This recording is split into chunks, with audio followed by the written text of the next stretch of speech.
आपण free hold केला। एकही पैसा न घेता 70,000 परिवाराच्या जमिनी म्हणजे घरं राजुरा शहर ज्यावर आहे, तर राजुरा शहर सर्व शहर हे निजामाच्या जागेवर आहे।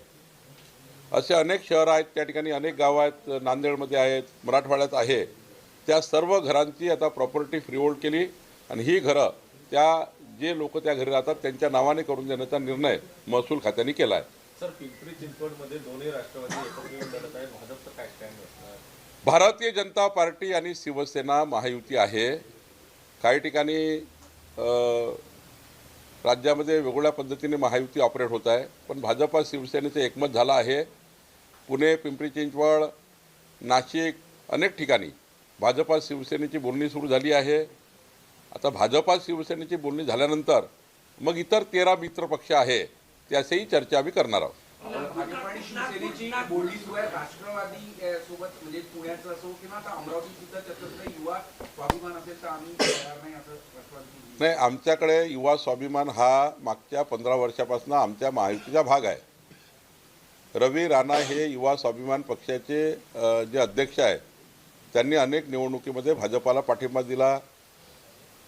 मागच्या 15 वर्षापासून रवी राणा भाजपचे मित्रपक्षामध्ये आहे, त्यामुळं महायुतीचा प्रस्ताव आमच्यासमोर जो आहे तो आज शिवसेनेचा आहे, युवा स्वाभिमानचा आहे। राष्ट्रवादीकडून अजून प्रस्ताव आला नाही आहे, पण निश्चितपणे आम्ही महायुतीमध्ये जाणार आहोत। अमरावतीमध्ये महायुतीच त्या ठिकाणी लढणार आहे। नागपूरबद्दल काय होईल? कारण नागपूरमधील बरेचसे कार्यकर्ते जे आहेत वरिष्ठांकडे मागणी करतायत की भाजप मजबूत आहे पुरेशी, त्यामुळे इथे लोकसभा विधानसभेमध्ये युती ठीक आहे, पण कार्यकर्त्यांना संधी दिली पाहिजे। नागपूर असो की मुंबई असो, भाजपा जरी मजबूत राहिली तरी शिवसेना हा त्या ठिकाणी पहिल्यापासून मागच्या 30 वर्षापासून नैसर्गिक मित्र पद्धतीने आमच्यासोबत काम करतायत। त्यामुळं जिथे शिवसेना मजबूत आहे तिथे भाजपाला, आणि जिथं भाजपा मजबूत आहे तिथे शिवसेनेला जर युती करण्याचा निर्णय झाला आहे राज्यस्तरावर, आणि हा निर्णय वरिष्ठ स्तरावर घेण्यात आला आहे, त्यामुळे मला वाटतं आता किंतु परंतु ठेवण्याची गरज नाही। अजितदादांनी पिंपरी चिंचवडमध्ये म्हटलं की मी सर्व काही पणाला लावेल आणि भाजपच्या त्या स्थायी समितीच्या अध्यक्षता सीमा सावडी यांनी अजितदादांच्या याच्यात नाही, मला असं वाटतं की त्यांचा पक्ष त्यांनी कसा चालवायचा, त्यांनी निवडणूक कशी जिंकायची, निवडणुकीमध्ये यश पराजय जे काय होईल ते होईल, पण निवडणूक तर निवडणुकीच्याच तत्वावर जिंका लागतं किंवा निवडणूक लढावी लागतं। त्यामुळं त्यांना त्यांच्या पक्षाचा पूर्ण अधिकार आहे, त्यांचा निवडणूक कशी लढावी त्यांनी त्यांचा पूर्ण निर्णय घ्यायचे आहे। त्यामुळे त्यांनी काय केलं यावर मी बोलण्यापेक्षा आमची तयारी काय आहे, तर आमची तयारी ही आहे की 51% मतं घेऊन 2/3 बहुमताने जिंकायचं आहे। आम्ही महायुती चांगल्या पद्धतीने महाराष्ट्रात येऊ आणि महायुतीत या ठिकाणी महाराष्ट्रामध्ये लोकांची पसंती आहे।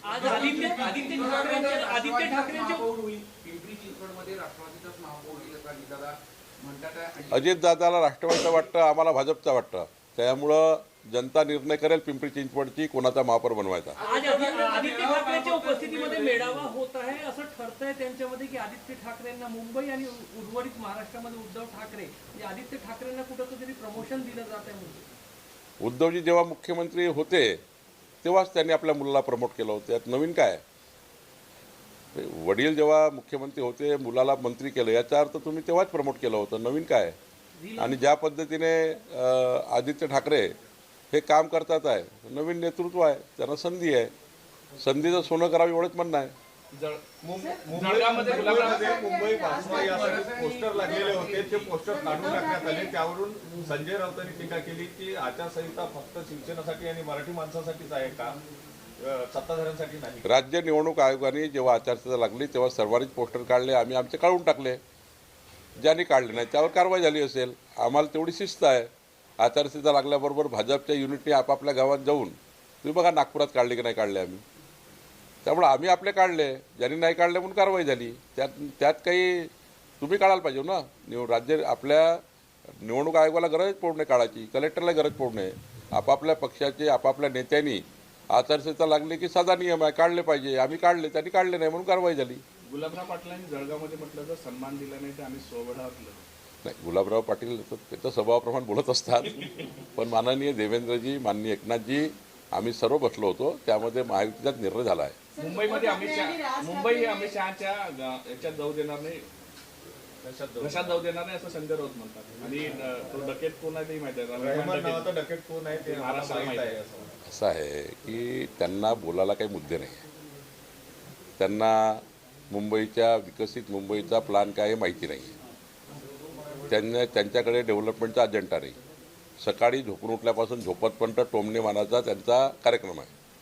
टोमणे मारत राहतात. त्यांना हे माहिती आहे महाराष्ट्राची मुंबई, मुंबई महाराष्ट्राची. सारं जोपर्यंत चंद्र सूर्य आहे तोपर्यंत मुंबईला महाराष्ट्रापासून कोणी वेगळं करणार नाही. हे माननीय मुख्यमंत्री एकनाथ शिंदेजी, देवेंद्रजी या राज्याच्या सर्वच 14 कोटी जनतेला वाटतं आहे. आणि त्यामुळं हे जे आहे ना हे फक्त काहीतरी दिवसभर टी व्हीमध्ये दिसलं पाहिजे, दिवसभर चाललं पाहिजे, काहीतरी लोकांनी आपल्याला ते सकाळी फेसबुकवर कॉमेंट केले पाहिजे, काहीतरी आपले लाईक्स डिसलाईक राहिले पाहिजे लोकांमध्ये, म्हणून ते करत राहतात. कालच निवडणूक जाहीर झाली आणि आज ते म्हणतात की पैशाचा महापूर वाहणार आहे आणि पैशाचा वापर होणार आहे. ज्यांनी आयुष्यभर जे धंदे केले आहेत त्यांना तेच दिसतं. सर, उद्धव ठाकरे आणि राज ठाकरे यांचं दोन्ही एकत्र येऊन हे समीकरण बदलण्याचं चित्र होणार आहे का असंही चांगलं समीकरण आहे.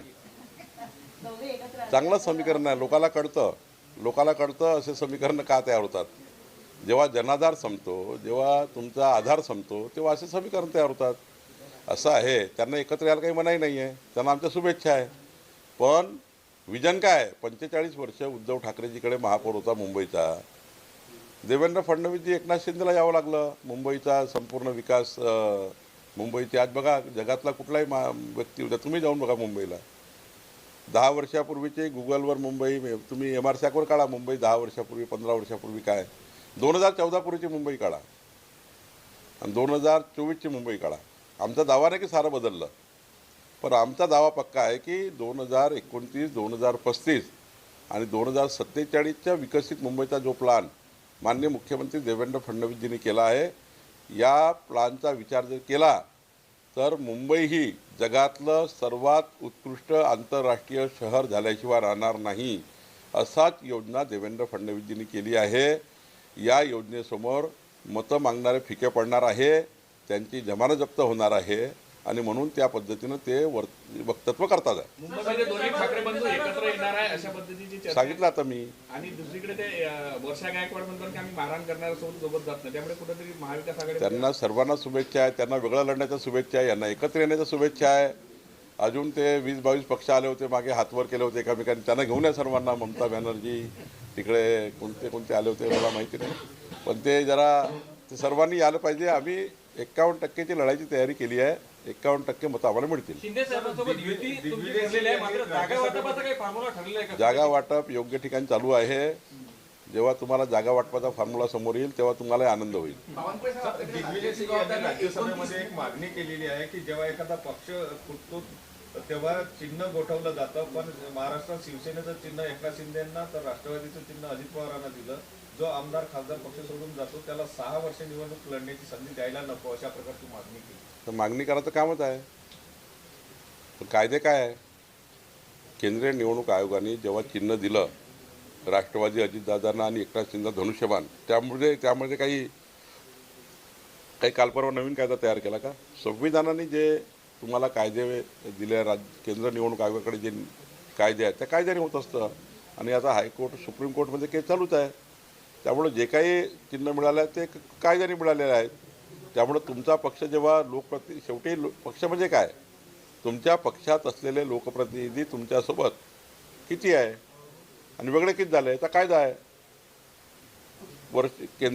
अनेक सुप्रीम कोर्टाचे निकाल आहेत. यामध्ये सुप्रीम कोर्टाचे निकाल, केंद्रीय निवडणूक आयोगाचे कायदे याचा आधार घेऊन हे सारं त्या ठिकाणी निवडणुकीचे चिन्ह एकनाथजी आणि अजितदादांना मिळाले आहे.